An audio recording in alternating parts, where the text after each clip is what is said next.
నిజామాబాద్లోని రాజీవ్ గాంధీ ఆడిటోరియంలో రేషన్ కార్డులను రాష్ట్ర ప్రభుత్వ సలహాదారులు షబ్బీర్ అలీ పంపిణీ చేశారు. బీసీ డిక్లరేషన్కి కాంగ్రెస్ ప్రభుత్వం కట్టుబడి ఉందని ఈ సందర్భంగా ఆయన తెలిపారు. రిజర్వేషన్ బిల్లు విషయంలో ఆర్డినెన్స్ కోసం గవర్నర్కి పంపించామని గుర్తు చేశారు. బీసీ రిజర్వేషన్ ఆధారంగానే స్థానిక సంస్థల ఎన్నికలు నిర్వహిస్తామని స్పష్టం చేశారు.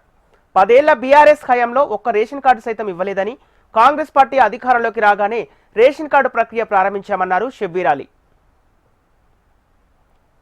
కార్డులు దాంతో సహా 16,685 ఇది ఈ రేషన్ కార్డులో యాడ్ అయినాయి పేర్లు, పిల్లల పేర్లు.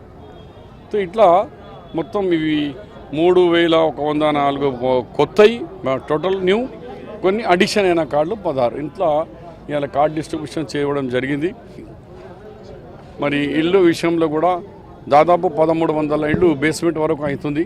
మిగిలిన ఇంకా 1,200 ఇల్లు ఖాళీ ఉంది. ఇంకా దానికి కూడా మేము ప్రయత్నం చేస్తున్నాం తొందరగా తీసుకురమ్మని.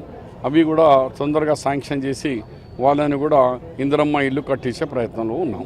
33-34%కు కేసీఆర్ 22-23% చేసిండు. అంటే దాదాపు అప్పుడు 12-13% తగ్గించిండు. కానీ తెలంగాణ ఉద్యమంలో మనం అందరు పట్టించుకోలేదు. రిజర్వేషన్ తగ్గించినా ఇక మోని ముందుగాల తెలంగాణ మనకు అది అని దాని మీద వదిలేశారు. ఇవాళ మేము ఆలోచన చేసి 33కు 22 చేస్తే ప్రజలు కుయ్యంలే, ఎందుకంటే ఉద్యమం అని. ఈరోజు ప్రజలకు న్యాయం చేయాలా.